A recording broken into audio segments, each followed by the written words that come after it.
আসসালামু আলাইকুম। তো আশা করি তোমরা সবাই অনেক ভালো আছো। তোমরা যারা সি ইউনিটে ঢাকা ইউনিভার্সিটি সি ইউনিটে পরীক্ষা দেবে তোমাদের জন্য কিছু বিষয় হচ্ছে জেনে রাখা খুবই জরুরি। যেমন হচ্ছে তোমাদের ঢাকা ইউনিভার্সিটিতে পরীক্ষা দিতে সর্বনিম্ন জিপিএ কত লাগবে, দেন হচ্ছে তোমাদের সিট সংখ্যা কয়টা আছে, এমসিকিউ মার্ক বন্টনটা কিভাবে হবে, রিটেন মার্ক বন্টনটা কিভাবে হবে, কোথায় থেকে তোমাদের কোশ্চেন করা হবে, এই বিষয়গুলো জানা তোমাদের জন্য একান্ত প্রয়োজন। তো এই জন্যই আজকে ঢাকা ইউনিভার্সিটি সি ইউনিটের যে সার্কুলারটা আছে বিগত বছরে যেটা ছিল সেটা হচ্ছে অ্যানালাইসিস করব, যাতে তোমরা আগামীতে সার্কুলারটা কেমন হতে পারে এবং প্রশ্নগুলো কোন ধরনের থাকে সেটা তোমরা বুঝতে পারবে। ওকে। এবং সায়েন্স এবং আর্টসে যারা স্টুডেন্ট আছো তারা সি ইউনিটে কোন কোন বিষয়ের উপর পরীক্ষা দিতে হয় সেটাও তোমরা বুঝতে পারবে। ওকে, আমরা প্রথমে দেখি এখানে সর্বনিম্ন জিপিএ কত প্রয়োজন হবে। তো এইখানে দেখতে পাচ্ছি যে আমাদের কয়েকটা কথা লেখা আছে। এখানে লেখা আছে যে ব্যবসা শিক্ষার জন্য প্রযোজ্য। ব্যবসা শিক্ষার জন্য প্রযোজ্য কোনটা? ভর্তি পরীক্ষা অংশগ্রহণ করার জন্য ব্যবসা উচ্চ মাধ্যমিক এবং বিজনেস ম্যানেজমেন্ট উত্তীর্ণ প্রার্থীদের কত? সর্বমোট হচ্ছে 7.50 থাকতে হবে। অর্থাৎ এসএসসি এবং এইচএসসি টোটাল জিপিএ এর যোগফল 7.50 হতে হবে। আর আলাদাভাবে কত থাকতে হবে? আলাদাভাবে হচ্ছে 3.0 থাকতে হবে। আরেকটা কথা তুমি খেয়াল রাখবে যে এসএসসি তে তোমার 3.0 লাগবে, এইচএসসি তেও মিনিমাম 3.0 লাগবে এবং সর্বমোট দুইটা যোগ করে 3.50 উপরে লাগবে। এরপরে যে বিষয়টা তুমি খেয়াল করবে সেটা হচ্ছে তোমার উচ্চ মাধ্যমিক পর্যায়ে, তুমি কমার্সের হয়ে থাকলে উচ্চ মাধ্যমিক পর্যায়ে তোমার অ্যাকাউন্টিং বিষয়টা অবশ্যই থাকতে হবে। উচ্চ মাধ্যমিকে সবারই অ্যাকাউন্টিং থাকে, তো এই বিষয়টা অবশ্যই থাকতে হবে। এবং অ্যাকাউন্টিং এ তোমার মিনিমাম হচ্ছে এইচএসসি তে তোমার মিনিমাম জিপিএ 3 পেতে হবে, তাহলে তুমি এইখানে অ্যাপ্লাই করার সুযোগ পাবে। এখন বিজ্ঞান শাখার জন্য প্রযোজ্যটা কি? বিজ্ঞান শাখার জন্য হচ্ছে সর্বমোট হচ্ছে 8 লাগবে। এসএসসি এবং এইচএসসি রেজাল্টের যোগফল কত? জিপিএর যোগফল হচ্ছে 8 হতে হবে। এবং প্রত্যেকটা এসএসসি তে মিনিমাম 3.50 এবং এইচএসসি তে মিনিমাম 3.50 করে থাকতে হবে। তবে এইখানে আরেকটা বিষয় দেখছো যে উচ্চ মাধ্যমিক পর্যায়ে 200 নম্বরের গণিত অথবা পরিসংখ্যান থাকতে হবে। তোমার এইচএসসি তে গণিত অথবা পরিসংখ্যান থাকতেই হবে। এরপরে কি? এবং উক্ত বিষয়ের গ্রেড হতে হবে কত? এবং উক্ত বিষয়ের গ্রেড তোমার 3.0 উপরে থাকতে হবে। আর মানবিক শাখা যারা আর্টস থেকে পরীক্ষা দেবে তাদের জন্য কি লাগবে? তাদের জন্য হচ্ছে এই যে 3.75, 3.50 কমার্সের মতনই এসএসসি এইচএসসি 3 পয়েন্ট করে লাগবে। এবং বাধ্যতামূলক কি থাকতে হবে? অর্থনীতি এবং পরিসংখ্যান। এইচএসসি তে তোমার অর্থনীতি এবং পরিসংখ্যান থাকতেই হবে এবং ওইটাতে তোমার মিনিমাম জিপিএ 3.0 থাকতেই হবে। ওকে। এখন আমরা দেখি সিট সংখ্যা। ঢাকা ইউনিভার্সিটিতে এই সি ইউনিট বা ফ্যাকাল্টি অফ বিজনেস স্টাডিজ ইউনিটে কয়টা সিট আছে? এখানে কমার্সের জন্য সিট আছে হচ্ছে 856 প্লাস 74। 856টা হচ্ছে লিগ্যাল সিট আর 74টা হচ্ছে কোঠার সিট। যেহেতু এবছর থেকে আর কোঠা কার্যকর হবে না, সুতরাং এই সিটটা হচ্ছে এটার ভিতর ইনক্লুডেড হয়ে যাবে। তখন হয়ে যাবে কত? 930টার মতো। ওকে।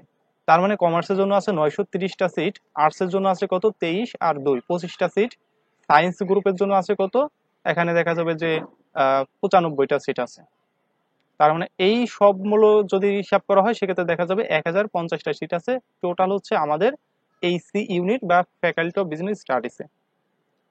এখন আসি মার্ক ডিস্ট্রিবিউশন, কিভাবে মার্ক ডিস্ট্রিবিউশন বন্টন করা হবে। তো এইখানে হচ্ছে যে আমাদের এসএসসি বা এইচএসসির যে জিপিএটা আছে, এসএসসি এবং এইচএসসি জিপিএর উপর হচ্ছে 20 মার্ক। তো এটা কিভাবে গণনা করা হবে? ধরে নাও যে কেউ এই এসএসসি তে পাইছে 4.00, এইচএসসি তে পাইছে 5.00, প্রত্যেকটাকে 2 দিয়ে গুণ করা হবে, 2 দিয়ে গুণ করা হবে। তাহলে এইখানে 8 আর এইখানে কত? 10। টোটাল তার মার্ক হবে কত? 18। তার মানে এই 20 এর ভিতর সে হচ্ছে 18 পাবে। ওকে। আর বহু নির্বাচনী মানে এমসিকিউ কোশ্চেন থাকবে কয়টা? 60টা, 60 নম্বর। লিখিত পরীক্ষা হবে কত নম্বরের? 40 নম্বরের। সর্বমোট 120 নম্বরের পরীক্ষা হবে।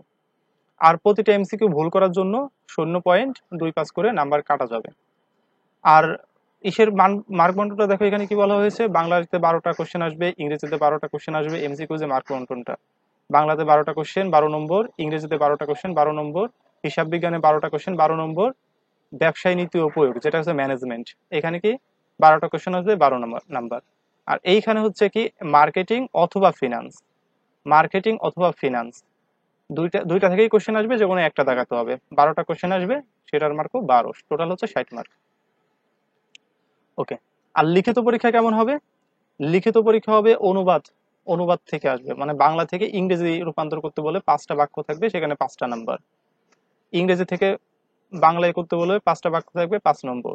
ভুল সংশোধনী, বাংলা বাক্যের ভুল সংশোধনী থাকবে, ইংরেজি বাক্যের ভুল সংশোধনী থাকবে, হিসাব বিজ্ঞানের থেকে 7টা থেকে বা 8টা কোশ্চেন থাকবে যার জন্য 7 মার্ক, ব্যবসা তোমার ব্যবস্থাপনায় থেকে 7 বা 8টা কোশ্চেন থাকবে যার জন্য 7টা মার্ক, মার্কেটিং অথবা ফিনান্স এর থেকেও 7টা বা 8টা কোশ্চেন থাকবে যার জন্য 6 মার্ক। টোটাল কিন্তু এই যে লিখিত 20 মার্ক।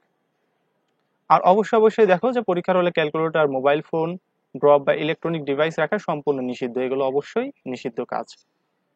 এরপরে আসি যারা হচ্ছে বিজ্ঞান শাখা ও মানবিক শাখাতে পরীক্ষা দেবে তাদের এমসিকিউ কোথায় কোথায় থেকে আসবে।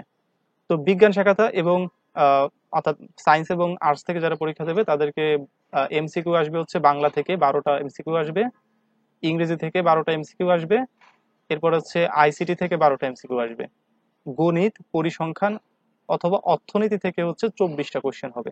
তার মানে যারা সায়েন্স আছো তারা গণিত, আর্টস এর অনেক সময় পরিসংখ্যান থাকে, আবার সায়েন্সেরও থাকে পরিসংখ্যান অথবা অর্থনীতি, এই তিনটার থেকে যে কোনো একটা দেখাইতে হবে, যেটা থেকে কিন্তু 24টা কোশ্চেন আসবে, টোটাল এদের 60 মার্ক। লিখিততে কি আসবে? লিখিততে বাংলা থেকে ইংরেজি অনুবাদ আসবে, ইংরেজি থেকে বাংলার অনুবাদ আসবে, তারপর যে ভুল সংশোধনী আসবে, ইংরেজি বাক্যের ভুল সংশোধনী আসবে, আইসিটিতে কিন্তু আসবে, আইসিটিতে দেখো 10টা মার্ক, 10টা মার্ক আসবে, গণিত, পরিসংখ্যান আর অর্থনীতি থেকে আরো 10 আসবে, এই লোকে টোটাল 40 আসবে। ওকে, এরপরে দেখি যে এইখান থেকে এই যে দেখো ব্যবসা শিক্ষা শাখায় কি বলছে যে ভর্তি পরীক্ষায় প্রাপ্ত নম্বরের ভিত্তিতে মেধাক্রম অনুযায়ী 856 জন ও বিভিন্ন কোঠায় 74 জন, এদেরকে কি বিবেচনা করা হবে। আর একটা কথা খেয়াল রাখবে যে বহু নির্বাচনী এমসিকিউ প্রশ্নের অংশে ইংরেজিতে ন্যূনতম হচ্ছে 0.5 পেতেই হবে, মানে ইংরেজিতে মিনিমাম তোমাকে 5 পেতে হবে। 12টা কোশ্চেন থাকে বা 12 মার্কের ভিতর 5 পেতেই হবে, নেগেটিভ মার্ক বাদ দেওয়ার পরে 5 পেতে হবে, এবং সর্বমোট 40 পেতে হবে, 60-এর ভিতরে হচ্ছে এমসিকিউ তে 40 পেতে হবে, তখন তুমি পাস করবে। এছাড়া লিখিত অংশের ন্যূনতম গ্রহণযোগ্য নম্বর হচ্ছে 11, লিখিত অংশে মিনিমাম তোমাকে 11 নম্বর পেতে হবে। ওকে, তাহলে তুমি কি করবে, তাহলে তুমি ওইটাই ঢাকা ইউনিভার্সিটি অ্যাডমিশন পরীক্ষাতে পাসটা করতে পারবে। আর পরেরটা দেখো যে বহু নির্বাচনী এমসিকিউ প্রশ্ন পরীক্ষায় উত্তীর্ণদের মধ্যে মেধাক্রম অনুসারে আসন সংখ্যা ন্যূনতম 3 গুণ প্রার্থীর উত্তরপত্র মূল্যায়ন করা হবে। যেমন এখানে আমাদের সি ইউনিটের সিট কয়টা, সিট হচ্ছে 1050টা, এর 3 গুণ মূল্যায়ন করা হবে, মানে এর 3 গুণ খাতা দেখা হবে। যারা এমসিকিউ থেকে এগিয়ে থাকবে তাদের রিটেন খাতা দেখা হবে, যারা এমসিকিউ থেকে এগিয়ে থাকবে না তাদের রিটেন খাতা দেখা হবে না। সেক্ষেত্রে এখানে দেখা যাবে 3300-র মতো। আচ্ছা, তার মানে এই 3300-র মতো হচ্ছে রিটেন খাতা দেখা হবে। তার মানে এই তোমার প্রথমে হচ্ছে টার্গেট থাকবে এমসিকিউ থেকে এই 3300-র ভিতরে থাকা, তাছাড়া কিন্তু তোমার রিটেন খাতা দেখা হবে না। বি কেয়ারফুল, তুমি রিটেন যতই ভালো করো না কেন অবশ্যই এমসিকিউ আগে 3300 পজিশনের ভিতর থাকে এরকম কিন্তু তোমাকে রাখতে হবে, তারপর রিটেন খাতা তোমার দেখা হবে।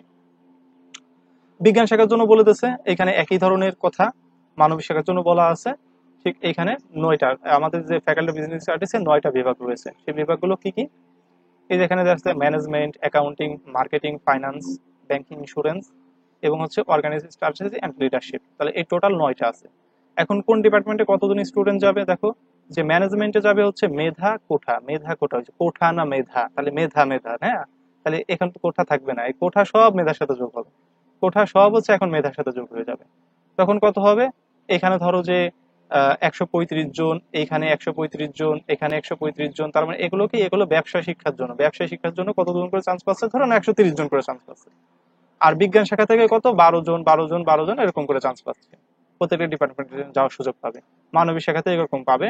এই যে টোটাল দেখা যাবে যে প্রত্যেকটা ডিপার্টমেন্টে 150 জন, 100 জন 100 জন 50 জন এরকম করে প্রত্যেকটা ডিপার্টমেন্টে আর কি স্টুডেন্ট চান্স পাচ্ছে। ওকে, আশা করি তোমরা হচ্ছে এই সার্কুলারটা বুঝতে পেরেছো, গত বছরটা কিভাবে ছিল, ইন ফিউচারে কিভাবে হতে পারে। তো তোমরা যারা হচ্ছে এই ক্লাসগুলো কোর্সও নিয়মিত করতে থাকো, আমার এই ইউটিউব চ্যানেলে সাবস্ক্রাইব করে রাখো। আর আমাদের হচ্ছে একটা ফ্রি হোয়াটসঅ্যাপ গ্রুপ আছে, সেই গ্রুপে জয়েন করতে চাইলে আমাকে হচ্ছে এই যে নাম্বার দেখতে পাচ্ছ এই নাম্বারে ইনবক্স করো, আমি তোমাকে আমার হোয়াটসঅ্যাপ গ্রুপে জয়েন করিয়ে দেবো। আর আমাদের হচ্ছে অ্যাডমিশন কোর্স ফ্রিতে এবং পেইড ব্যাচ দুরাই থাকে, তোমরা ওই গ্রুপে যুক্ত থাকলে যত ধরনের স্পেশাল গাইডলাইন প্রয়োজন সবগুলো আমি তোমাকে প্রোভাইড করবো। ধন্যবাদ।